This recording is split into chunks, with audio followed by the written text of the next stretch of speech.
Мамлекетке канча ущерб болду буга? Ким жооп берет? Приватизацияны бияка эле калтыралы. Бул приватизацияны мен ата энем да алган эмес, ата жотом дагы бул приватизацияга катышкан дагы эмес, менин бир объектим да жок. Шердиков инвесторлор таң калат. Кантип кызыл китеп менен мамлекет тартып алды деп. Ошол приватизацияга кол койгон чиновниктердин баары 80-90го чыкса, балдарын жоопкерчиликтерине тарталы. Пожалуйста. Шердиков инвесторлор таң калат. Кантип кызыл китеп менен мамлекет тартып алды деп. Мунапысты кылганбыз да. Уру болосунбу, уру болбойсунбу, коррупционер болосун, биз мунапыс өзүбүз эле кылганбыз. Приватизациядан элдин баары байыды. Чынын айтыш керек. Уурулар айрыкча. Буларды уурулар деп эле айтыш керек. Рахмат. Саламатсыздарбы, урматтуу эл өкүлдөрү, урматтуу катышуучулар. Мыйзам деген өзү баарыбызга белгилүү да. Так, анык, кыска жазылыш керек да, түшүнүктүү жолдор менен. Анан бизде ар кандай пункттарды киргизип туруп эле, анан кийин ар кандай маанини билдирген бир топ башаламан нерсени киргизесиздер да. Сиз айтып атасыз бул жердечи, мен кошулам Надира Азимовнага. Себеби бизде союз убагында болгон эмес. Байлар, мынча деген малы бар да болгон эмес да, бир 10 кою болгон, ашып кетсе, бир машинасы, бир үйү болгон да. Анан ушу приватизациядан элдин баары байыды. Чынын айтыш керек. Уурулар айрыкча. Буларды уурулар деп эле айтыш керек. Элдин, мамлекеттин мүлкүн уурдап, байыгандар мультимиллиардер болушту да. Чынын айтыш керек. Анан биз дагы буга коргоочу мыйзам алып келип атабыз да. Бул чындыгында биздин мамлекеттин азыркы жүргүзүп жаткан саясатына каршы. Каршы мыйзам деп ойлойм. Мына сиз айтып атасыз. Жок, бул жеке ишкерлерге тиешелүү, соц объектилерге тиешелүү эмес деп атасыз да. Мынакей 5-чи пунктты окуп берейинби сизге? Мыйзам долбоорунун 3-чү беренесинин 1-чи бөлүгүндө ушул мыйзам долбоору күчүнө кирген учурдан тартып 1991 жылдын 31 августунан 2024 жылдын 31 декабрына чейинки мезгилде сатып алынган мамлекеттен ажыратылган жана менчиктештирилген мунапыс объектинин ээсинде болгон бардык объекттер мыйзамдуу түрдө сатылып алынды деп эсептелсин деп белгилөө сунушталууда. Сиз эмнени айтып атасыз? Жок, бул жеке ишкерлерге тиешелүү. Андай эмес бул.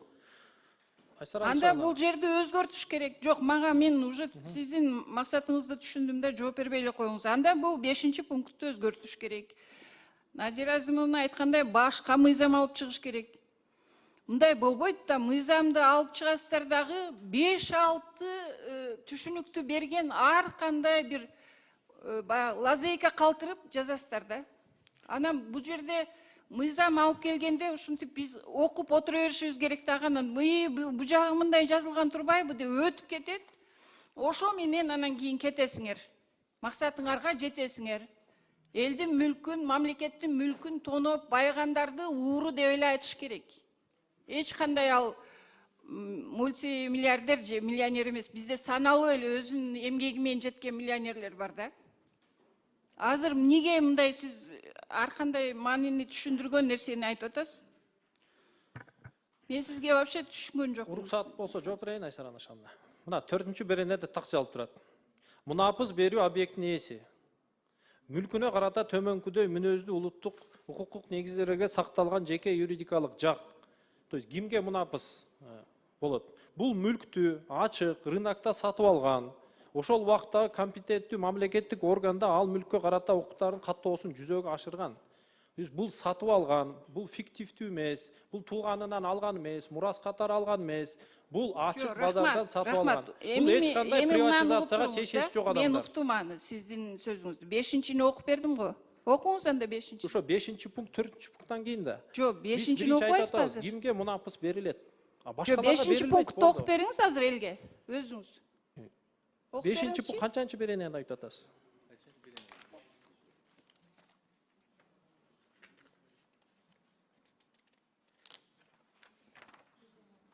Жерде беренесин, не знаю, вот 5-чи деп турат да.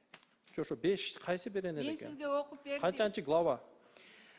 Ой, блин, давайте я еще раз тогда. Мыйзам долбоорунун 3-чү беренесинин 1-чи бөлүгүндө ушул мыйзам долбоору күчүнө кирген учурдан тартып 1991 жылдын 31 августунан 2024 жылдын 31 декабрына чейинки мезгилде сатып алынган, мамлекеттен ажыратылган жана менчиктештирилген мунапыс объектинин ээсинде болгон бардык объекттер мыйзамдуу түрдө сатылып алынды деп эсептелсин деп белгилөө сунушталууда. 3-берене 1-пункт туура окудуңуз, бирок ага чейин 1-берене 4-пункт. Ага чейин эмне кереги бар андачы? Мунун эмне кереги бар? Буну эмне киргиздиңер анда? Буну эмне киргиздиңиз? Айсара Анышевна, бул мыйзамда юристтер жазган. Урматтуу депутаттар, мен Данияр сурап кетем, эмоция калтырбагыла. Эмоция калтырбай, Мен тынчыраак. сунушуму угуп койсоңуз, Данияр Эрмекович, мен да сунуштайм ушу четке кагуу боюнча. Бул биздин мамлекеттин мындай саясатындагы, өзүнүн кетип аткан багытындагы бурмалоочу мыйзам. Рахмат. Кийинки сөз суроо берүү үчүн депутат Бекешев Дастан Далабаевичке берилет. Урматтуу депутаттар, ар бир бул жерде выступление маанин бериш керек да. Мен жакшы эле түшүнүп атам. Кээ айтып атышат, мына приватизация кылгандар, булар уурулар, мындай тиндей деп. Бирок приватизацияны ким баштаган өзү? Мамлекет баштаган. Мамлекет ошол учурда арзан баа менен мүлктөрдү сатып баштаган. Себеби рыночный экономика өтүш керек болчу. Биз азыр эле акылдуу эле болуп калдык, мисалы. Ар бир мүлктүн уже бааны билебиз да. А учурунда коммунисттик идеология менен биз рыночный экономикага киргенбиз. Урматтуу депутаттар, албетте приватизация учурунда ар кандай каталар болгон. Да, көпчүлүк учурунда коррупция болгон. Бирок азыр приватизация болгон мүлк менен ким колдонуп жатат? Бул жерде Элдар мырза жөн эле айткан жок. Действительно, азыр ошол кишилер приватизация кылгандар, алар уже өтө картайды. Көбүнчөсү азыр жаштар ошол мүлктөр менен ишкерликти кылып атышат. Биз бул мыйзам долбоордо, мен союн сатыр катары айта кетсем, биз соц объекттерди сразу алып салдык. Эч бир президентке же Камче Кыдыршаевич ошол саясатты алып барган бул жерде мындай каршы жок бул жерде. Тескерисинче биз инвестицияны тартайлы деп атабыз. Жеке менчикке биз дагы көңүлдүү буруш керекпиз. Мына мен мисалы бизнесмен болбосом дагы мен түшүнүп атам, азыр биз ошону кылбасак терс таасирин берет. Давайте мында ачык эле айтайлы. Мына көпчүлүк жер, көпчүлүк үй, көпчүлүк имарат бул каяктан пайда болду? Көпчүлүк бул приватизация кылынган. Көпчүлүк ушундай эле болгон да. Жеке менчик каяктан пайда болду? Как будто все сразу мындай бир жерден сатып алгандай. Кимден сатып алышты? Мамлекеттен сатып алышты. Ошондон рыночный экономика пайда болду да. Ал эми азыр тилекке каршы ошону токтотуш керек. Эми давайте мындай айтайлы. Да, каталар ар кандай болду. Эми ошол менен токтотойлу, чекит коелу, иште берсин, инвесторлор келе берсин, бизде коркпой. Жеке менчик бизде конституция негизинде мына кепилдик бар. Иштейбиз деп ушундай кылсак болот. Мына бул жерде Сергей Васильевич Пономарев деген бар. Мына керек болсо ал өзү айтат пикирди да бизнесмендер боюнча. Анан мындай да биз айтып атабыз, уурулар, вот мына уурулар деп атабыз да, уурулар. А бирок азыр урматтуу депутаттар, а бирок уурулар дегенде биз мына керек болсо мунапысты кылганбыз да, легализация доходов, капиталов. Мунапысты кылганбыз да. Ууру болосунбу, ууру болбойсунбу, коррупционер болосунбу, биз мунапыс өзүбүз эле кылганбыз да. Ошол учурда ошол сөздөрдү айтыш керек болчу. Вот. Бул жерде эле комитетте өткөн, эмнеге ошол жерде айткан жоксуңар, уурулар кылып атышат, кылат деп. Эч ким айткан жок ошону. Вот. Жок, легализация бул жерде биз мүлктөрдү биз айтып атабыз, эми все уже мейли. Соц тармак боюнча биз тийген жок. Саламаттык сактоо имараттарды, билим берүү имараттарды сөзсүз мамлекетке берилсин, а башкаларды тийбесин да. Заводдор бар. Мен бир мисалды келтирип кетсем, урматтуу депутаттар, мына Виноградная айылы деген бар. Ошол жерде завод, вин завод иштеген. Жеке менчик. Аны мамлекеттин пайдасына алып келишти. Азыр завод жок. Бүт бар урдалган, бир жыл ичинде эчтекеси жок. Только дубалдар эле калды. Вот. Демек, мамлекеттик пайдага алып келсек дагы пайданы береби же бербейби? А канча мына жумушчу орундар болчу, канча салык төлөнгөн? Азыр бир завод жок уже. Все, винзавод, мисалы, ошо Виноградный село айылында жок азыр.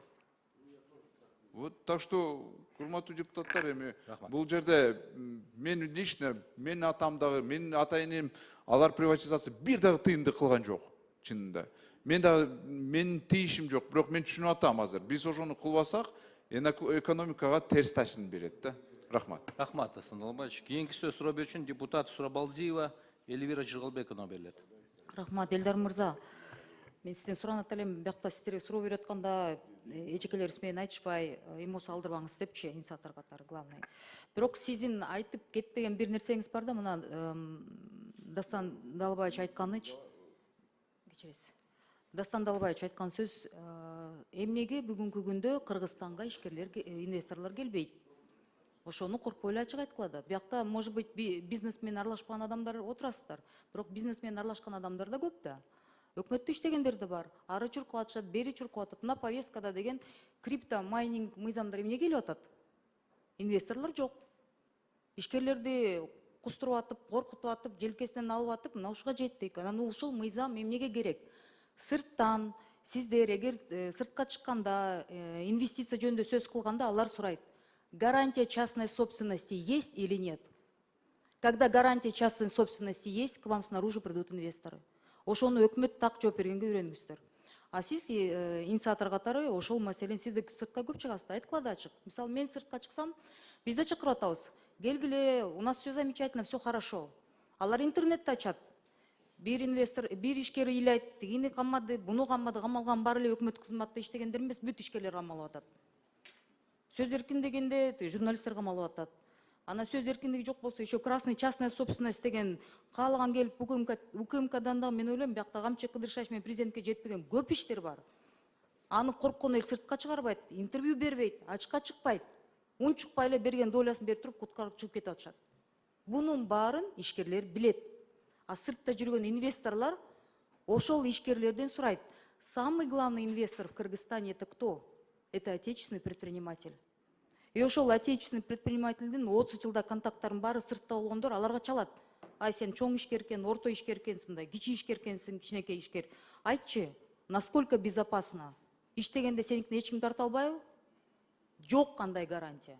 Ошондуктан мен суранат элем, менеджерлерди сыйлайм, бирок акыйкат сөз болуш керек. Акыйкат сөздө бир нерсе бар да. Ушунчалык эле мамлекеттик кызматта иштегендердин баары таза, ишкерлердин баары прихватизатор, уурулар десек, давайте анда 30 жылда бүт мамлекеттик кызматта 1 жылдан көп иштеген чиновниктерди эми средний звено тийбей эле коелу. Министр анан өйдө андан чоңураактар текшерели. Кайсы үйдө жашашат? Кайсы машинеси бар? Балдары чет өлкөдө кайсы акчада окуп атышат? Ошол акчалы чыккан акчаларды ким көзөмөлдөп атат? Убагында ар бир президент тегерегинде байыгандар канча эле? Жыргап жүрүшөт. Азыркыга чейин жыргап жүрүшөт. Балдары мен деген университеттерде окуп бүтүп алышып келип биякта акыл үйрөтүп атышат. Андайлар деле силер да, орто кызматта иштегендер. Биз да биякта аралашып жүргөндөр көрүп атабыз. Ошондуктан мен аябай суранат элем. Мындай болгону болду. Анан мына мен бир ачууланган дагы бир нерсени айтып кетет элем да. Айтсам мен коллегаларым тарынды эле. Мына быйыл биз салык кызматы аябай жакшы иштерди кылдык. Бирок жоопкерчиликти ала кетсек, жана да бир ошо мамлекеттик кызматта, жооптуу кызматтагы адамга да айттым да. Бир мыйзамдарды киргизебиз, анын кайра жокко чыгарабыз, ишкерлерди жүдөттүк, ККМдерди канча алдыңар, базарлардагы тиги патенттер жокко чыгарабыз деп. Мамлекетке канча ушерп болду буга? Ким жооп берет? Прихватизацияны бияка эле калтыра эле. Любой законду парламент колдоп бердик. Анан ушерп болгондон кийин, потом опять аны отмена кеткенден кийин ортодогу разница бюджеттен келген каражатка ким жооп берет? Анан приватизация кылынган учурларда ушуну берген адамдын бирөөсүн жоопкерчиликке чакырдыкпы? Тарттыкпы бир адамды? Мына могу заводду бекитип тура эмес бериптирсиң. 30 жыл мурда азыр 80ге чыкса, 90го чыкса деле, давайте жоопкерчиликке тарталы. Ошондо ишкерлер да ойлонот. Чиновниктер да, азыркы жаш чиновниктер эскилерден да карышкыр болуп калышты. Силердин маселеңер президенттин көзөмөлүндө, камчы Кыдыршаевич көзөмөлүндө деп шылтап, ишкерлердин жети терин сыйрып атышат азыр. Силер билбейсиздер, укпайсыздар мүмкүн. Мисалы, ошол салык кызматы деген списание по налогам сделали. На 12 миллиардов безнадежных долгов дейт да. Ошол салык долгтун арасында эмне бар? урматтуу коллегалар, мамлекетти 30 жыл тоноп приватизацияланган фирмалардын жартысынын чиновниктердин фирмаларынын карыздарын кечип коюшту. Аны ким текшерди? Урматтуу өкмөт отурасыңар. Ошонун баарын быкычкыларын бери чукуп отурсак, анын акыйкаттын аягында бакуш даже приватизация кылган ишкерлер таза болуп калат бизде. Балекеттин баары ушул 30 жылда туура, Надирже туура айтып атат. 30 жыл мамлекетти тоногон чиновниктерди, бирок алар биз текшере элекпиз, ошонун баарын текшерели. Мен 100% ар бир ишкер колдоп берет. Бир да ишкер мыйзам бузууга барбайт, анткени неден ошондон талап кылган, ошону тоногон, ошондон акча пара сураган адамдар азыр еще мода. Пара сурайт экен. Анан параны бакуш тиги темселеп бар берип атканда аны кармап туруп, взятка берин деп, ошол параны бердиртип туруп, ошактан кармап туруп камап атышат. Это новая мода в Кыргызстане. Бунун баары биздин мамлекеттин башчысы турган адамдардын эми мүмкүн убактысы жетпейт. Может быть жетет деп мен ишенгим келет да. Ошондуктан акыйкат сүйлөгөндө давайте аягына чейин акыйкатты мындай колдоп кетели. Ошол приватизация кол койгон чиновниктердин баары 80-90го чыкса, балдарын жоопкерчилигине тарталы. Пожалуйста. А 3-4 приватизация кылган, анын баласына кеткенден кийин ага тиги отуруп туруп ГКМКга чакырып коюп, акчасын алып коюп, анан кетирип койгон. Какая разница? Вы же еще не знаете, если там 300 гектар земли у него забрали, приватизированных, сколько из них ушло государству? Сколько из них в итоге ушло в карман тем чиновникам, которые ловят? Никто из вас не знает. А монда историялар сыртка чыкпайт, дел айткандан да коркот. Эмне жымжырт болуп калдык? Баарыбыз билебиз да, бул бүгүнкү күндө болгон нерсе. Бул мыйзам эми жада калса сөзүнүн ачыгы, Элдар мырза. Иштесе иштейт, иштебесе иштебейт. Бул мыйзам тети сыртта жүргөн инвесторлар, мындай стабилдүү акчасы, узун акчасы бар адамдарга коркпогула, бизде гарантия деп, бул жөн эле мынтип бекинип кое турган мыйзам. А по факту любойун жулуп туруп, любойун каматкан азыр заман. Эч ким бизде болуша албайбыз, мурдагылар да болуша албайт, келечектегилер да болуша албайт. Мен бул жерде уруша турган эмес, просто акыйкат сөз керек бизге. Ошонун аягында чейин мындай давайте бирибизди туура түшүнүп, сырттан келген акчалар келсин, мамлекет өнүгүш керек. Ошону колдоп берем деген адамдар бул мыйзамды колдоп берет. А ошончолук принципиальный болом деген адамдар, давайте приватизация кол койгон адамдарды эме өзүнүн көзү өтүп кетсе, балдардын оокатына деген караштырып, ошондон да жоопко тартыралы деп мен ошондой сунуш берет элем. Рахмат. Рахмат. Кийинки сөз суроо берүү үчүн депутат Токтошов Эмиль Токтохуновичке берилет. Рахмат, Данияр Эрмекович. Саламатсызбы депутаттар. Бул азыр коомдо биздин болуп аткан иштер, азыркы мыйзам долбоору аябай маанилүү. Чет инвесторлор таң калат, кантип кызыл китеп менен мамлекет тартып алды деп. Аларга мындай бул кызыл китеп менен мамлекет тартып алганы аябай өөнү очушат. Алар бул жака жөн инвестиция салганды аз ойлонуп калышты бардыгы эле. Бизге билинбейт. Аз эми айрым мамлекеттик органдар эмелер аябай түшүп алат ушундай, ал эмес болот экен деп. Бирок бунун кесепети көп дейт Кыргызстанга. Кийин билинип калат. Аябай көп. Эки эсе кесепет дейт да. Эми менчиктешкен компания ошол немелер да, жеке ишкерлер 30 жыл өттүр, анын кишинин көпчүлүгү өтүп кетти бул замандан. Ошону мамлекет өзү айткан, мына мыйзам, мына токтом, алла деп. Баары мыйзамда болгон. Эми 30 жылдан кийин бул мыйзам истеден бул деген билбейм эмне деп сөз ачыш керек. Эми мен айткам бир жолу парламенттагы. Эгерде 30 жыл алып объектти, иштебей ошо бойдон турса, аны келип айт, шартын айт, мэриябы деп. Иштет, же анда өткөзүп бер деп. Бул башка кеп. Ал иштеп аткан предприятияны тигүүнү жумуш орун түзүп аткандан кийин 30 жылдан кийин квитанцияң жок экен. Квитанция жок, сакталбайт 30 жылда. Кагаз өзү жок. Бул туура эмес, ошон үчүн элдер албетте элдер кол чаап колдоп атат, бирок бул түбү жакшылык алып барбайт. Бул Кыргызстан имиджине өтө чоң доо кетет. Ошон үчүн муну кылдат мамиле кылып, биз ушул мыйзамды мен колдойм. Элдар мырза туура. Биз эми жаңыча, башкача алды кетпейлиби? Эми алса ошол Кыргызстан гражданин алган, ошол жерде оокат кылып атат. Мына мамлекетте улуу көчмөндө мурасы холдинг бар эле. Билесиздер. Эмне болду? 7 миллиард сұрағаны мен ошол жерден ызылдап атып, мен каршы болуп, Айбек мырза билесе, 3 миллиард болуп бөлдүрсө эле 3 миллиард 10 миң болду. Ошол мамлекеттик ишкана. Кыргыз индустрия канча миллиард жок болду? фонд туризм биз айтканбыз бербеңиз деп акыл Өсөмөнкүчү берди, канча миллиард жок болду. Бул мамлекет бизнес кыла албайт. Мамлекет ишкерлерге шарт түзүп берип акча топтош керек, салык топтош керек. Мамлекет эч качан бизнес кыла албайт. Базы билип атабыз.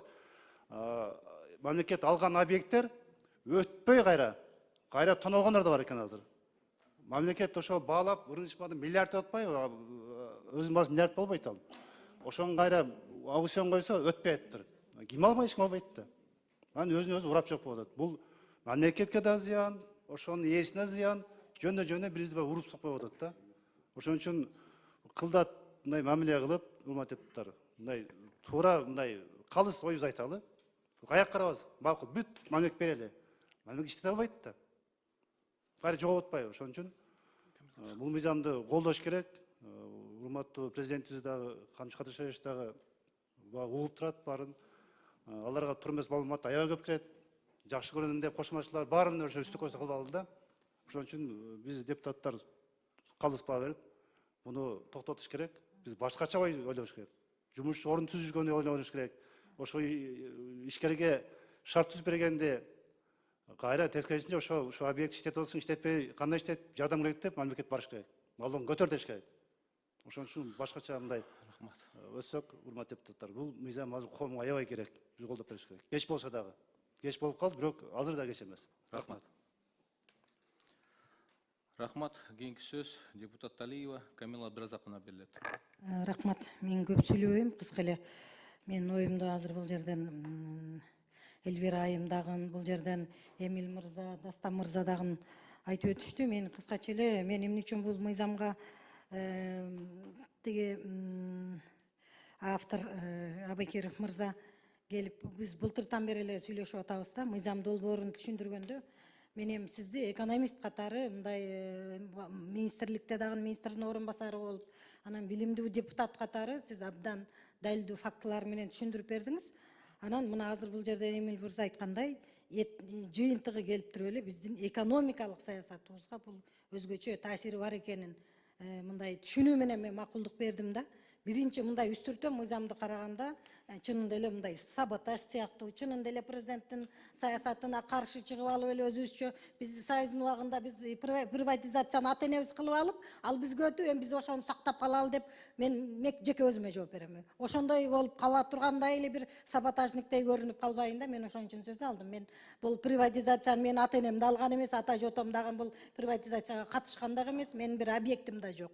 Чынында эле Эльвира айым айткандай, анда биз мамлекетибизде жашаган мамлекеттик чиновниктерден баштап ар бирибиздин жашаган үй, тепкен машинең, жасаган оокаттын баарын текшерип чыгыш керек да. Мындай такыр эле бири-бирибизди мындай ишенбей баштасакчы андачы.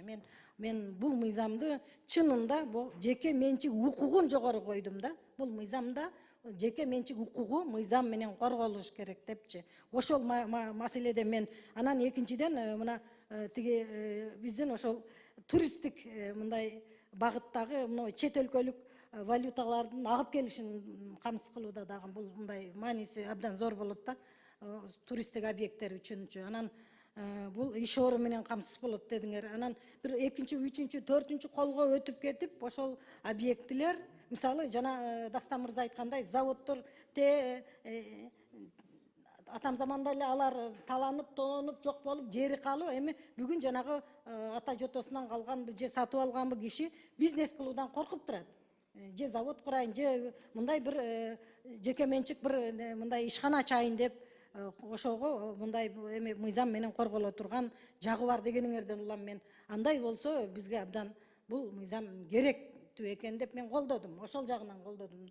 Данияр Эрмекович, эгерде бир мындай бир саботаж болуп, же бир жеке кызыкчылыкты ойлой турган болсо, мен ныпым буга тиешем дагы жок. Мен ошону айтып коеюн дедим. Мен макулдугумду ошон үчүн бердим да, ошону туура түшүнгүлө. Мен мыйзамды негизинен колдойм. Рахмат.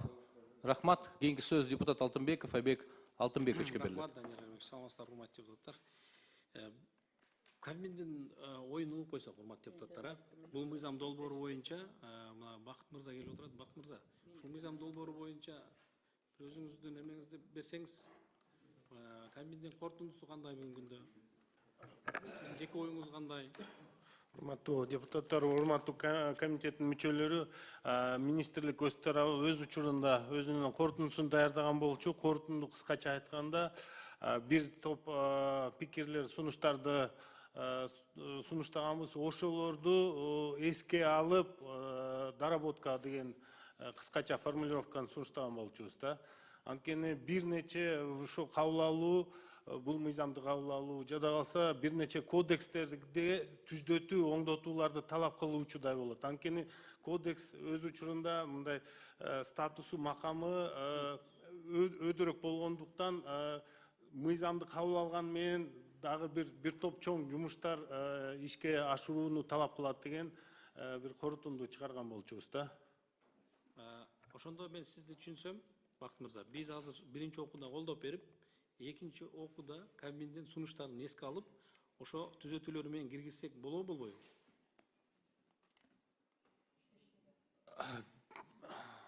Доработкалардын Сиз мындай ачык айкын айтсаңыз, же сиз макулсуз, же сиз каршысыз? Сиз азыр жалпы бул жерге сиз Кабминден келгенден кийин сиз жалпы Кабминдин ой пикирин жооп бергенге сиз укуктуусуз да? Азыркы учурдагы сунушталып аткан, каралып аткан редакция туура эмес келип калат деген ойдобуз Кабминдин оюна. Демек, бүгүнкү күндөгү каралып аткан азыркы Же болбосо мындай өтө орчундуу бир чоң доработкаларды талап кылат, бирок ал азыр ушу мүмкүн эмес болот. Бакыт мырза, аны экинчи окууда оңдоп кетсек болот да.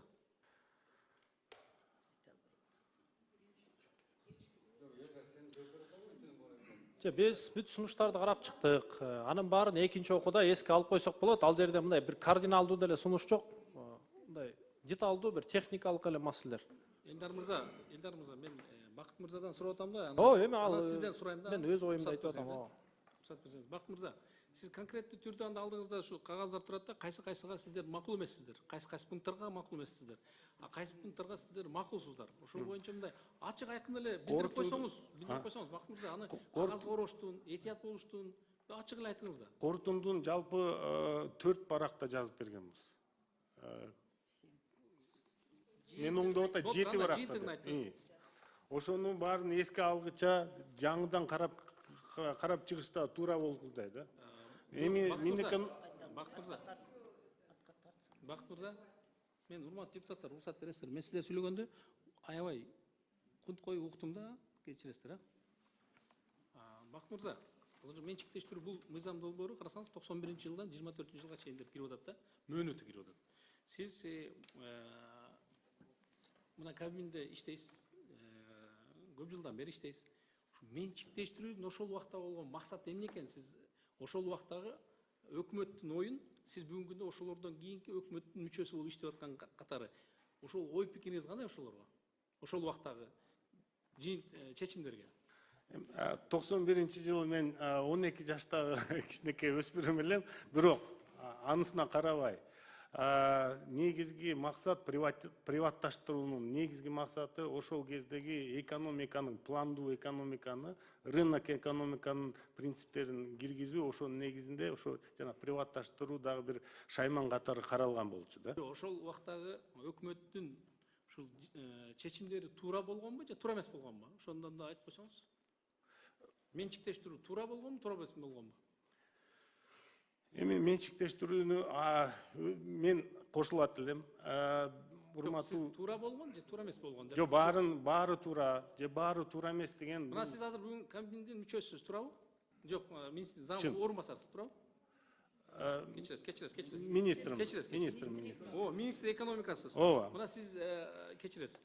10 жыл, 20 жылдан кийин сиздин чечимиңиз боюнча дагы келечек муундар жооп берет да. Сиз дагы ошол 91-жылдан ошол 24 мурунку иштегендерге сиз жооп берип атасыз, жооп беришиңиз керек да. Ошол убактагы сиздин коллегаларыңыздын чечимдери туура болгонбу же туура эмес болгонбу? Мен дагы кайталап кетейинчи.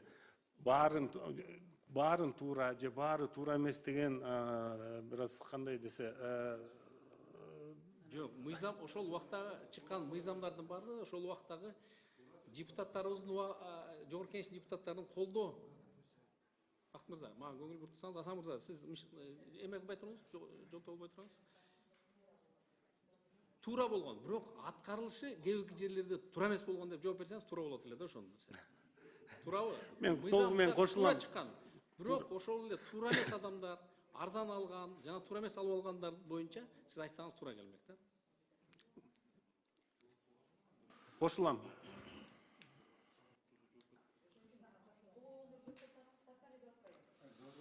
Урмат Бақыт мырза, Жыйынтып атабызбы? Бақыт мырза, урматтуу депутаттар, мына жогору жакта депутаттардын көбү коллегаларыбыз сүйлөп өттү да, ошол убакта чын эле ошол убакта мамлекет, өкмөт чечимдерди кабыл алган.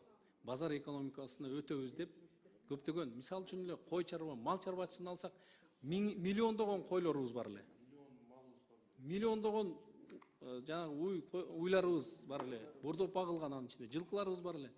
Бир заматта бир чоңдун чечими менен ал ошол мал чарбачылыгы жок болду. Бирок мал чарбачылыгынын өзүнүн мүлкү бар эле да. Бүгүнкү күндө алар дагы жок болду, туура. Иштебейт. Эмесе канча миңдеген адам жумуш менен ошол малда камсыз болуп турган убакта. Кээ бирки чечимдер, кээ бирки туура эмес кабыл алган убагында болгон, аны ачык эле айтыш керек, аны ачык эле айтышыңыз керек да. Ошон үчүн Данияр Эрмекчи, анан эми бул жерде коллегаларыбыз сунуш кылып атат бул мыйзамды. 20-дан ашык коллегага сунуш кылып атат.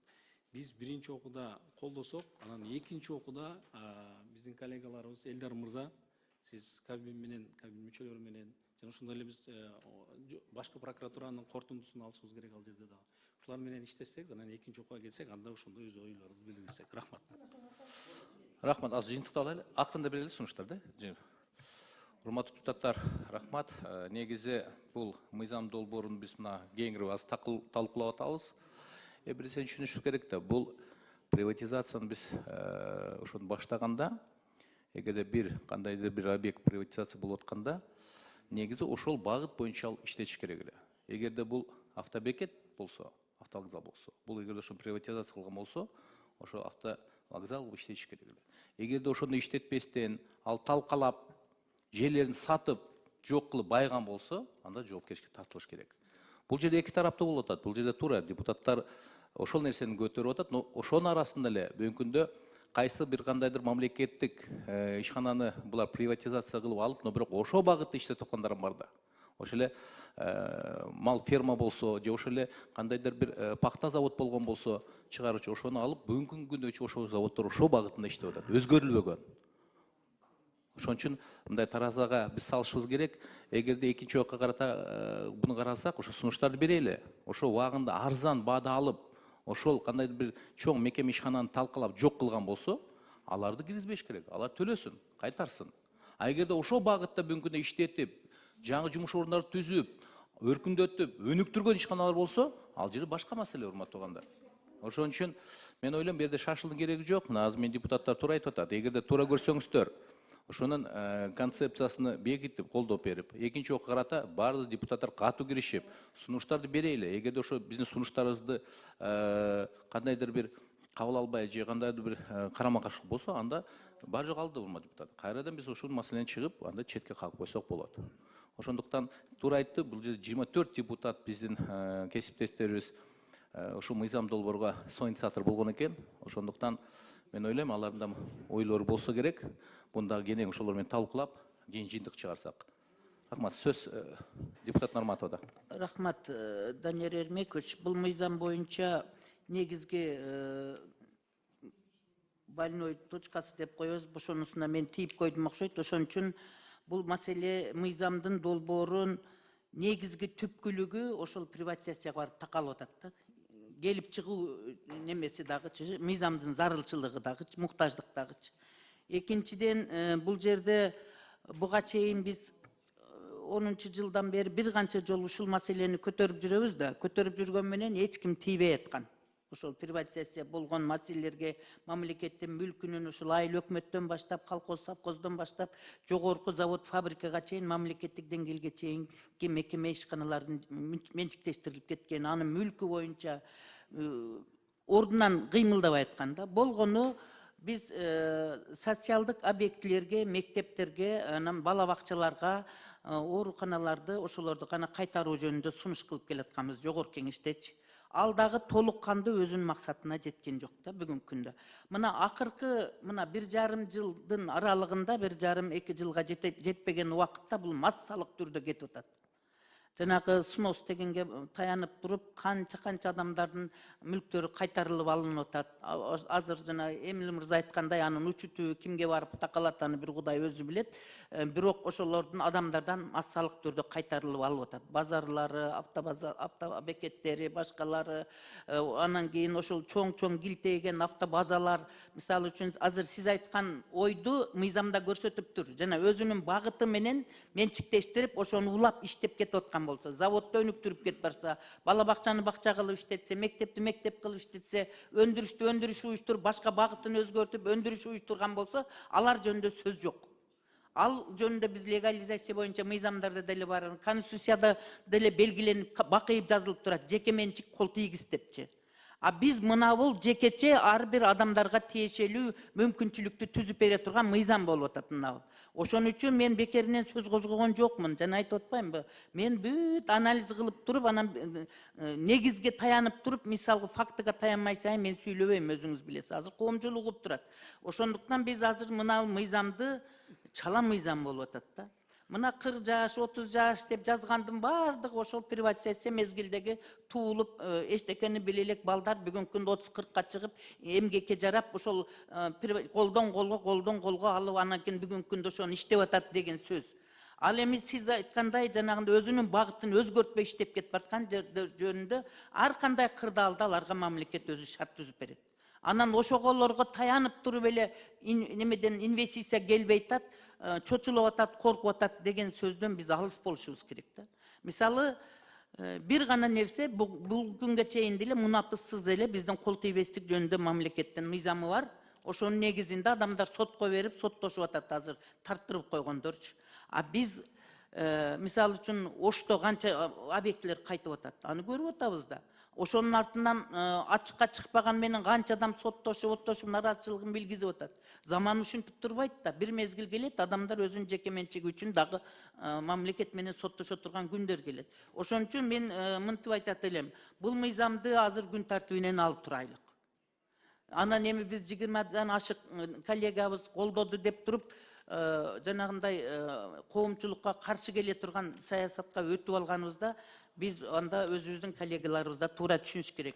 Күн тартибинен алып туруп бул мыйзамга өздөрүнчө азыр министр биздин мамлекеттин экономикасыны мыйзамдаштырып, багытын аныктап туручу экономика министринин жообун уктуңуздар, урматтуу депутаттар. Конкреттүү түрдө жооп айта алган жок. Ал киши да жоопкерчиликтен коркот, мисалы үчүн кадам таштагандан. Себеби бүгүнкү күндө өзүнө жараша жеке менчикти коргой турган мыйзам бар. Ал үчүн мыйзам иштеш керек жашоодо. Мыйзам иштеп турган мыйзамды иштетишти билбей эле кайра дагы мыйзам кабыл ала берсек болбойт да. Ошондуктан мен министрдин сөзүнө кошулуп туруп, өкмөт өзү чечкиндүү кадамга бара албай атат. Биринчи өкмөт өзүнүн конкреттүү сунушун айтыш керек да бул мыйзам боюнчачы.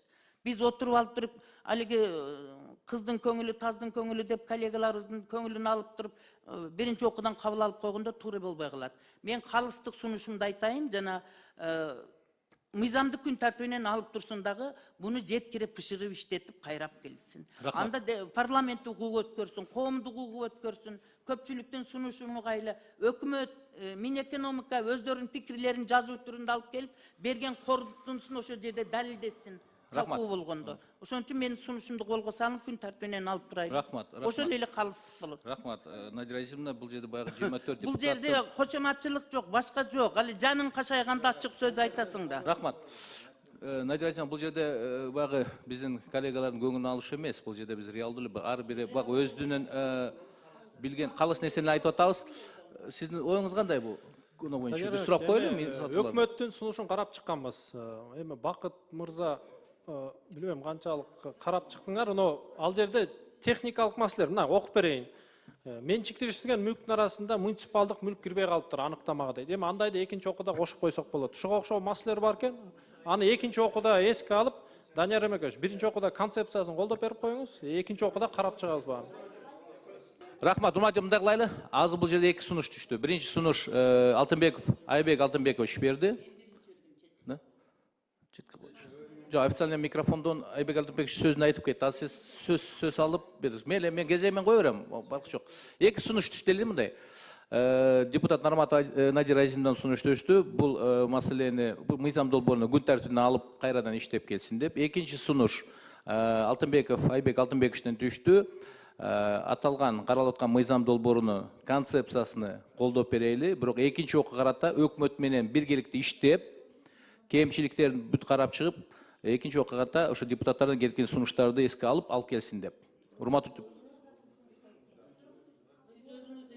Ооба, жок, эми эки туруш официалдуу түрдө.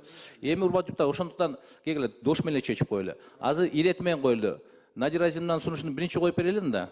Эгер Надир Азимовдун сунушу өтсө, Алтынбеков Айбек Алтынбековичтин сунушун койбойт. Эгерде Надир Азимовдун өтпөй калса, анда мырза Айбек Алтынбековичтин сунушун коеюн. Каршы эмессиздерби? Анда, урматтуу депутаттар, мен Надир Азимовдун сунушун дош коем. Каралып аткан мыйзам долбоорунун күн тартибин алуу боюнча. Дош койгом, дош бериңиз. Ким макул? 3. Өтпөй калды. Андан кийинки сунуш депутат Алтынбеков, Айбек Алтынбековичтин. Анда комитеттин чечимине өтөрелин да. Макул. Сунуш өтпөй калды, анда комитет чечимине өтөлү, урматтуу депутаттар. Анда комитеттин чечими 1991 жылдан тартып 2024 жылга чейин менчиктештирилген айрым объектине карата мунапус берүү жөнүндө Кыргыз Республикасы мыйзам долбоорунун концепциясы жактырылсын. Жананы биринчи окууда кабыл алып, Кыргыз Республикасы жоопкерчилигине сунушталсын. Комитет чечим дош коем, дош бериң. Ким макул? Концепциясыны кабыл алуу боюнча ким макул? 1, 2, 3, 4, 5, 6, 7, 8, 9, 10. Сунуш комитет чечими өттү. Аталган мыйзам долбоорунун концепциясы жактырылды.